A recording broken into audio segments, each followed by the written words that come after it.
Welcome in this quick tutorial. We are going to show you that how to view your TikTok stories. It's super easy and we will make sure you get it right. Just make sure you are logged in and using the latest version. Make sure to watch the complete video and follow each step carefully to avoid forgetting anything and making mistakes. Okay, how to view your TikTok stories? Click on the TikTok app, click on the profile and click on the inbox. You can see here there are different people stories here.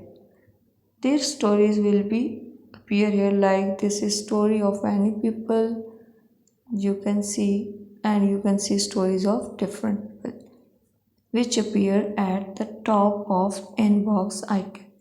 Thank you so much. That was all. Please consider showing your support by commenting, liking, sharing, and subscribing to our channel for more valuable content in the future. Your engagement is highly appreciated. I wish you very good luck. Thanks.